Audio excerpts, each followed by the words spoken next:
بسم اللہ الرحمن الرحیم، اللہم صلی علی محمد وعلی محمد۔ ہم تمام پاکستانیوں خصوصاً اہل بیت علیہم السلام کے چاہنے والوں کو تعزیت پیش کرتے ہیں کہ پاکستان کو دوبارہ لہو لہو کر دیا گیا اور عالمی میڈیا پر پاکستان کو دوبارہ بدنام کیا گیا، اور اس دفعہ بھی قائد اعظم کے ہم مذہب افراد کا خون بہایا گیا۔ اور جس طرح سے پہلے کوئٹہ میں ہمیشہ کی طرح سے ہزارہ کی شیعہ برادری کا خون بہایا گیا کہ واقعاً پاکستان کی ایک مظلوم ترین قوم، مظلوم ترین ایک برادری، ہزارہ برادری، کہ جنہیں ہمیشہ درجنوں کی تعداد میں یا سینکڑوں کی تعداد میں قتل کیا جاتا ہے، اور اس دفعہ بھی ان معصوم کام کرنے والوں کو کہ جو کان میں کام کر رہے تھے بے دردی سے قتل کیا گیا۔ اور اس سے پہلے کہ ہم گفتگو کریں، توجہ دلا دیں کہ یہ ہمارا صرف یہ ہمارا ایک تعزیت نامہ نہیں ہے، صرف یہ ایک مذمت کی گفتگو نہیں ہے، یہ ذہنوں کو جھنجھوڑنے کے لیے ہے کہ پاکستانیوں کو بیدار ہونا ہوگا، چاہے وہ شیعہ ہوں یا سنی ہوں، عیسائی ہوں یا ہندو ہوں۔ پاکستان میں عیسائیوں کے ساتھ برا ہو یا ہندوؤں کے ساتھ برا ہو، یہ بھی قابل مذمت ہے۔ یہ جو کبھی بچی کو قرآن جلانے کے جرم میں سزا دینے کی بات ہوتی ہے، تو کبھی عیسائی جوڑے کو بھٹے میں ڈال دیا جاتا ہے، تو کبھی اب یہ مندر میں حملہ ہوا، تو سوچنا چاہیے کہ ان لوگوں کو بھڑکانے والے کون سے لوگ ہیں، کس قسم کے ہیں۔ کبھی مینیجر کو قتل کر دیا جاتا ہے، تو کبھی ایک بچے کو مشال خان کو توہین اسلام کے جرم میں قتل کر دیا جاتا ہے۔ تو ہمارا مطالبہ ہے کہ جس طرح سے آرمی پبلک اسکول کے بچے کے جو قتل ہمارے بچے ہیں، ان کے ذکر کو زندہ رکھا گیا، ان کا دن منایا جاتا ہے، ان کے لیے ترانہ بنایا جاتا ہے، بالکل ایسے ہی ایک دن مختص کیا جائے پاکستان میں شیعہ جینوسائیڈ اور شیعہ قتل عام کی یاد منانے کے لیے، اور ڈسکس کیا جائے کہ پاکستان میں کتنی تعداد میں کہاں کہاں پر شیعہ قتل ہوئے، اور پاکستان کے پرچم کو سرنگوں رکھا جائے۔ سائیکولوجیکلی بیماریوں میں سے ایک بیماری یہ ہے کہ اپنی کمیوں کو دوسروں پہ ڈال کے سبکدوش ہو جائے۔ یہی بیماری پاکستان کے سیاست دانوں میں نظر آتی ہے، اور افسوس کے ساتھ بعض دفعہ آرمی میں بھی نظر آتی ہے کہ وہ اپنے کمیوں کو دوسرے ممالک پہ ڈال دیتے ہیں، گو کہ پاکستان کی سالمیت کو خطرہ ہے بہت سارے ممالک سے، خصوصاً انڈیا سے، لیکن ہر کام کو انڈیا پہ ڈال کے سبکدوش نہیں ہونا چاہیے۔ انڈیا اگر شیعوں کا قتل عام کرے تو اس صورت میں کرتا کہ جب اسے توقع ہوتی کہ شیعہ ری ایکشن کے طور پر پاکستان کو نقصان پہنچائیں گے، جبکہ شیعوں نے کبھی بھی کوئی بھی ری ایکشن حتیٰ کسی بھی فرقے کے خلاف ظاہر نہیں کیا۔ اب اگر کسی نے پہلی دفعہ سوچا بھی ہو کہ اس کے ذریعے سے پاکستان ضعیف ہوگا، لیکن اب ان کو سمجھ میں آ جانی چاہیے، اگر یہ انڈیا کرا رہا ہوتا یا کوئی اور، کہ بھی شیعوں کو مارنے سے تو کوئی مسئلہ ہوا ہی نہیں حل، کوئی انہوں نے ری ایکشن کے طور پہ نہ پاکستان کی سالمیت کو نقصان پہنچایا، نہ تقسیم کی بات کی۔ اور ہم ایسا کر بھی کیوں سکتے ہیں؟ یہ پاکستان ہم نے بنایا ہے، قائد اعظم ہم میں سے تھے، راجہ محمود آباد ہم میں سے تھے، حبیب ہم میں سے تھے، اور ہزاروں لوگ کے جنہوں نے پاکستان کی بنیاد رکھی وہ ہم میں سے تھے۔ ہم نے ہی پاکستان بنایا ہے، ہم ہی پاکستان بچائیں گے، اور ہم ہی لوگوں کو چاہیے کہ لوگوں کو بیدار کریں۔ اب جب یہ کہہ دیا جاتا ہے کبھی کہ یہ کسی کا ہاتھ ہے، کبھی کہہ دیا جاتا ہے کہ جی پاکستان میں یہ سب کچھ ہو رہا ہے کیونکہ جو شیعوں نے کسی کی توہین کر دی یا تبرہ کر دیا، تو اب میں آرمی والوں سے مخاطب ہوں، خصوصاً کہ جب آپ کے سروں سے فٹ بال کھیلی گئی تو کیا آپ نے تبرہ بازی کی تھی؟ جب فیصل بیس پہ حملہ ہوا تو وہاں کیا مجلس ہو رہی تھی یا کوئی تبرہ کر رہا تھا؟ اور خصوصاً وہ جہاز کے جس کو ختم کیا گیا، وہ تبرہ تو نہیں کرتا تھا کہیں؟ لاہور میں حملہ ہوا اور 61 کے قریب بے قصور پولیس کے جوانوں کو شہید کیا گیا، تو کیا وہ اس پاسنگ آؤٹ پریڈ میں تبرہ بازی کر رہے تھے یا مجلس کر رہے تھے یا ماتم کر رہے تھے؟ یہ جو مختلف جگہ آرمی کی چھاؤنیوں پہ حملے ہوئے، تو کیا آرمی والے سب کے سب شیعہ ہیں؟ جو بھی ایسی بات کرے تو یاد رکھیں کہ یہ پاکستان کو خطرہ، یہ پاکستان کے لیے خطرناک ہے نظریہ، کہ اتنا بڑا مذہب اس کے افراد کو قتل کیا جا رہا ہے ہزاروں اور لاکھوں کی تعداد میں، اور اس کے بعد ان کو جسٹیفائی کیا جائے اس طریقے سے، تو آپ کے قتل عام کی آپ کیا جسٹیفیکیشن دیں گے؟ کبھی پاکستان میں بینک مینیجر، کبھی کوئی اور.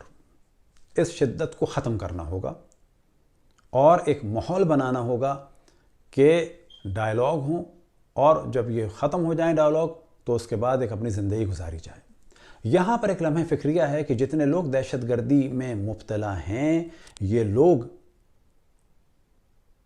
کیا رقص اور موسیقی اور فسق و فجور اور شراب کیبرا کیسینوں میں جانے والے لوگ ہیں یا مسجدوں میں جانے والے لوگ ہیں؟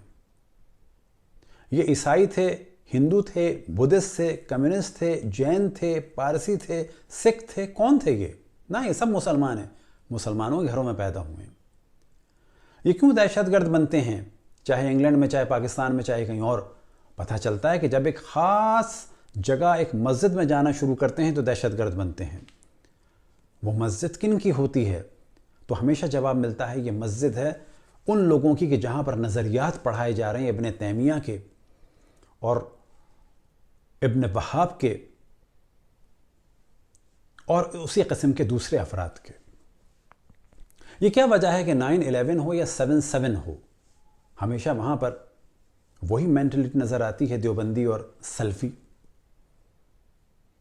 یہ کیا وجہ ہے کہ طالبان ہوں یا القاعدہ ہوں یا بوکو حرام ہو یا لشکر جھنگوی ہو یا سپاہ صحابہ ہو، یا جیسا کہ ہمیں نام لیا نائجیریا کے بوکو حرام ہو، یا چیچینیا کے ریاض الصالحین ہو سو کالڈ، یا جو بعض افریقن ممالک میں سودان وغیرہ میں الشباب کے نام سے دہشت گرد تنظیمیں، سب کے سب یہ وہابی یا سلفی ہی کیوں ہیں؟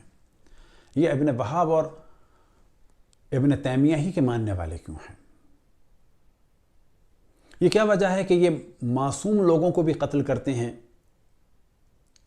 مثال کے طور پر انہی چیچینیا کے دہشت گردوں نے، سو کالڈ ریاض الصالحین والوں نے 2006 میں بیسلن رشیا میں 1100 افراد کو 1 سپٹمبر 2006 کو یرغمال بنایا کہ اسکول کا پہلا دن تھا، ماں باپ بھی آئے ہوئے تھے. 3 دن تک انہیں بھوکا پیاسا رکھا، ڈائنامائٹ لگا دیے گئے اور بعد میں 350 کے قریب افراد قتل ہوئے کہ جن میں اکثر بچے تھے. کیا یہ دین ہے؟ پھر اس کے بعد ایک بڑی تعداد نظر آتی ہے، اور سب سے بڑی تعداد جو نظر آتی ہے وہ نظر آتی ہے عراق میں تکریت میں اسپائکر نامی ایک کیڈٹ کالج میں، کہ جہاں 7ویں 8ویں سے لے کے 10ویں تک کے بچے تھے. 1700 افراد کو چن چن کے جو شیعہ تھے انہیں ذبح کیا. اور یہ کرنے والے کون تھے؟ IS والے. البتہ کون سی IS کہ جس کے افراد دنیا بھر سے آ کر ٹرکش ایئر لائن سے آ کر انقرہ اترتے تھے اور اس کے بعد شام اور عراق میں جاتے تھے.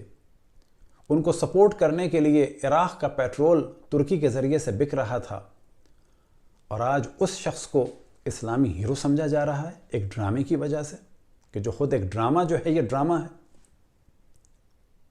یہ بالکل ایک الگ موضوع. تو 1700 بچے عراق میں ذبح کر دیے گئے 3 جون 2017 کو، 2014 کو. پھر تیسرے مرحلے میں ہم ذکر کریں گے پشاور میں آرمی پبلک اسکول میں 148 بچے شہید کر دیے گئے 16 دسمبر 2014 کو. اس کے پیچھے کون تھے؟ طالبان تھے. یہ طالبان کس دین سے اور کس مذہب سے تعلق رکھتے ہیں؟ پھر ہم مثال دیں بوکو حرام کی کہ انہوں نے 750 لڑکیاں ایک دفعہ اغوا کی، اٹھا کے لے گئے، ان کی آبرو کو پامال کیا. آپ کہیں گے کہ یہ تو اسلام میں نہیں ہوتا.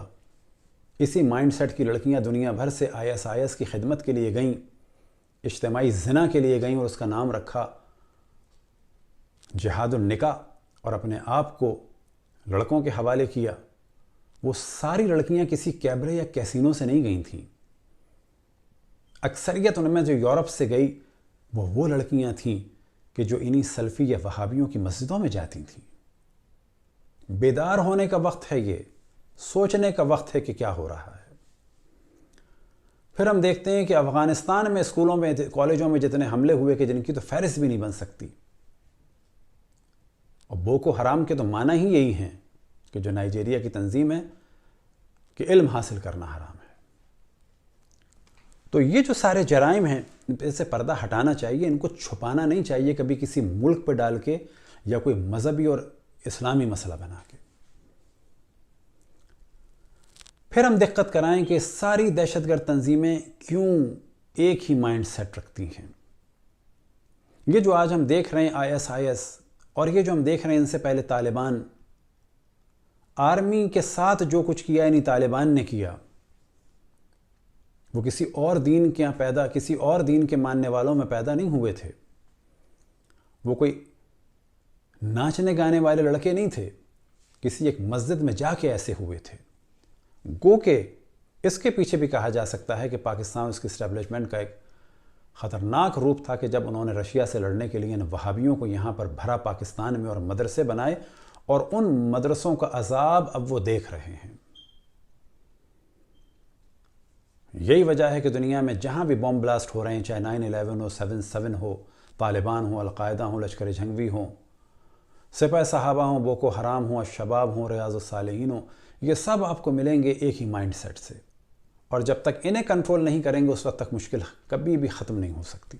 اب ایک موضوع کی جانب توجہ دلائیں کہ جو حکومت ISIS اور وہ حکومت کہ جس کا نام طالبان کی حکومت تھا، ایسی حکومت پاکستان میں بھی بنی تھی، جب پاکستان کے اس حصے میں بنی تھی کہ جب پاکستان کا وجود نہیں تھا 18ویں صدی میں. اور یہ دہشت گرد اسی مائنڈ سیٹ سے ہیں کہ جن میں سے ایک کا نام تھا شاہ اسماعیل اور ایک کا نام تھا سید احمد بریلوی، کہ جن کو شہید بھی کہا جاتا ہے افسوس کے ساتھ. یہ وہ لوگ تھے جنہیں اہل سنت علماء نے کافر بھی کہا تھا، خارجی بھی کہا تھا.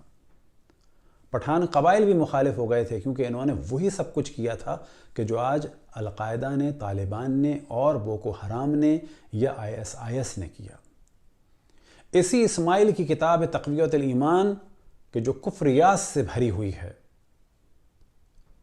اور اسی کے نظریات ہیں اور ان جیسوں کے نظریات ہیں کہ جن کی وجہ سے یہ شدت ہے. تو ضرورت اس امر کی ہے کہ ان شدتوں کو ختم کیا جائے، اور جب تک یہ شدت ختم نہیں ہوگی اس وقت تک کبھی بھی پاکستان کے یا دنیا کے حالات صحیح نہیں ہو سکتے. خداوند تبارک و تعالیٰ سے دعا ہے کہ پاکستان اور پاکستانیوں کی حفاظت فرمائے، اور پاکستانی فوج کو پاکستان کے دفاع کے لیے اور زیادہ طاقت عطا فرمائے. اور آخر میں ہم تمام پاکستانیوں کو اور خصوصاً ہزارہ مومنین کو دوبارہ تعزیت پیش کرتے ہیں اس سانحے پر، اور حکومت پاکستان سے درخواست ہے کہ ان کے قاتلوں کو جلد سے جلد گرفتار کریں، کیفر کردار تک پہنچائیں. نہ فقط ان کو گرفتار کریں کہ جو فزیکل اس کام میں داخل تھے، بلکہ جو لوگ انہیں اکساتے ہیں، جو ان کے مربی ہیں، ان کو نظریہ دینے والے ہیں، ان کو بھی سخت سزائیں دیں اور ان لوگوں کی مشکلات کو حل کریں. خداوند تبارک و تعالیٰ سے دعا ہے کہ پاکستان کی حفاظت فرمائے، پاکستان کی فوج کی حفاظت فرمائے، پاکستان کے تمام دشمنوں سے، اور خصوصاً ان لوگوں سے کہ جن کے بڑوں نے پاکستان کو کافرستان کہا تھا اور قائد اعظم کو کافر اعظم کہا تھا. وصلی اللہ علی محمد وآلہ الطاہرین.